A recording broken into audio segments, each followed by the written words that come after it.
Good morning, everyone. This is Tosin Badajoko, Juan Lee, and Irving Zamora. And today we'll be discussing the conversion of prediabetes to type 2 diabetes in children. We'll go ahead and start with a short video to introduce the topic. Type 2 diabetes has been called adult onset diabetes because historically it was much more common in adults, and actually it was much more common in older adults, so people in their 60s and 70s. Over the last couple of decades, we've seen more and more younger adults developing type 2 diabetes, and particularly throughout the 90s and the early 2000s, we began seeing more and more adolescents and then younger and younger children developing type 2 diabetes. At its root, it's all part of the same problem that's affecting this country, but also most westernized and westernizing countries around the world, which is we are all getting fatter and fatter, and the primary risk factor for the development of type 2 diabetes is obesity. And so we believe that the main reason why we're seeing more and more type 2 diabetes in young adults and children is because we are seeing more and more very obese young adults and children. But I have a little exercise for you to do, which is, if you're over the age of about 40, go to any elementary school and just watch the children on the playground and think about this. Does this look like the playground that you ran around on? And if you use that context, you realize, oh my gosh, there really are lots of really big people. Those are third graders. Those are not 10th graders. Those are third graders. Wow, they look really big. And you're right, they do. So we all know about the epidemic of childhood obesity. However, diabetes in children has not gained significant attention. Diabetes is a chronic metabolic condition that's characterized by chronic hyperglycemia, as measured by fasting blood glucose greater than 7 or random blood glucose greater than 11. With diabetes, there are two types. Type 1, or insulin-dependent diabetes, is a result of beta cell pancreatic atrophy. In this case, the insulin-producing cells are destroyed, and therefore they cannot secrete insulin into the bloodstream, therefore it can't bind to glucose, and you end up having hyperglycemia.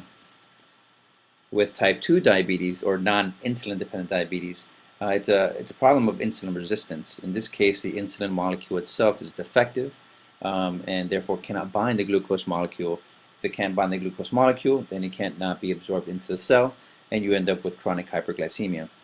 And this insulin resistance is the type of diabetes that's being caused by obesity and our metabolic syndrome, and it will be the focus of our study today. In our causal model that we developed, there are different phases, beginning with predisposition, or a genetic and family history of diabetes being worse in African American, Hispanic, and American Indian descent.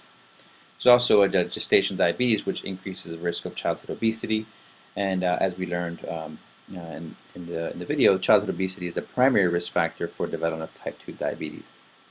Once in the pre-diabetic state, there's a problem of glucose toxicity, which leads to persistent hyperglycemia and leads to worsening and impaired glucose tolerance.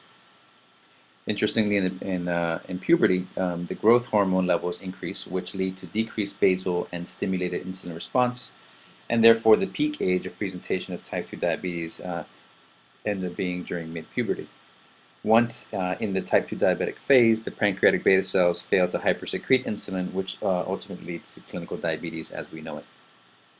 So the question is, why focus on type 2 diabetes? Well, the prevalence of type 2 diabetes in the United States is currently estimated at 8.3% of the population.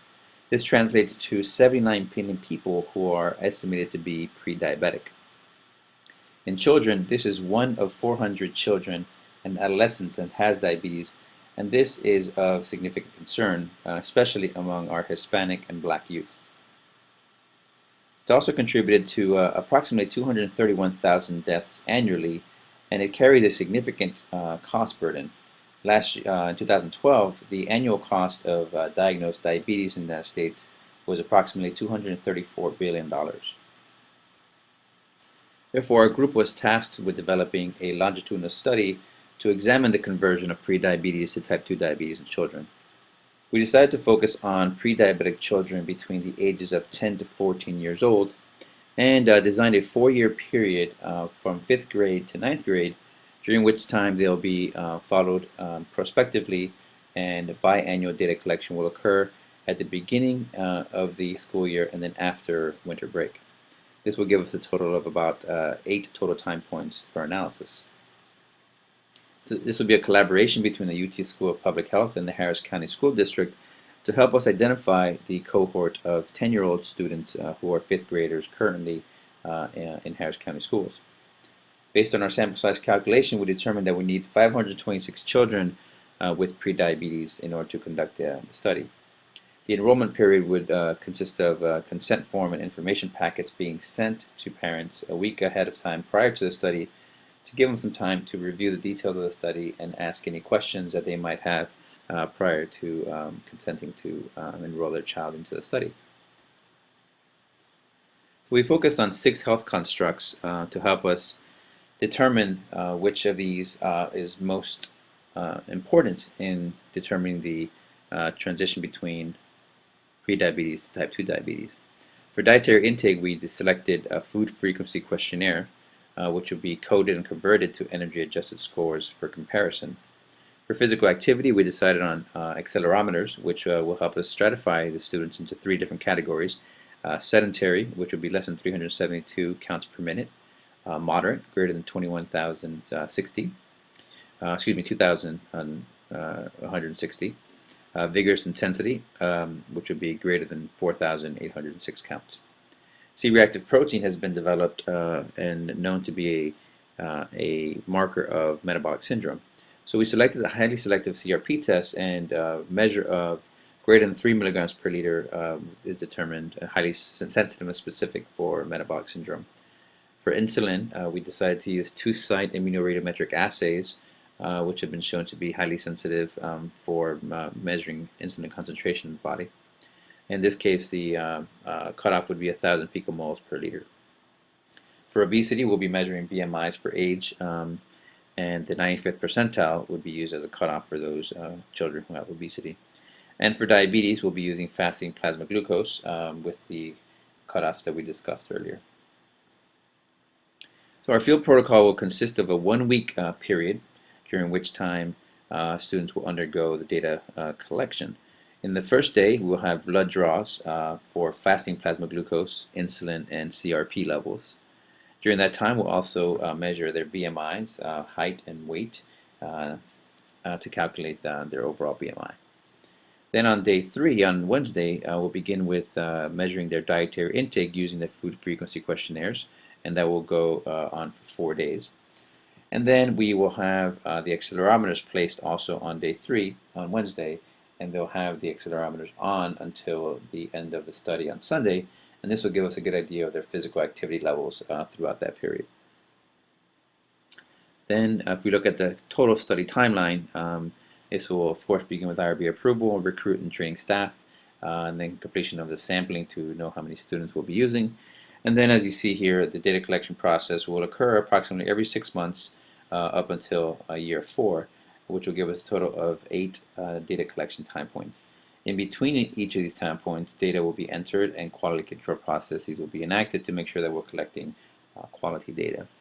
Then at the end, we'll have data analysis and reporting of our findings. The outcomes that we'll be focusing on are of course the conversion from prediabetes to type 2 diabetes, and this will be determined as a fasting blood glucose level greater than 126 measured more than 2 times. And children who have this will be considered to have type 2 diabetes. And finally, we'll conclude with an analytic plan, which will include unadjusted univariate analyses, multivariate regression model, and mixed effects model to help us understand which of these measures is most highly associated with the conversion from prediabetes to type 2 diabetes.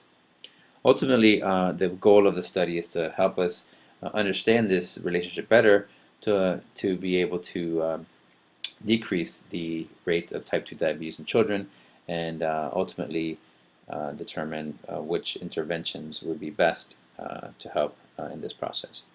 So we are happy to answer any questions, and we appreciate your time.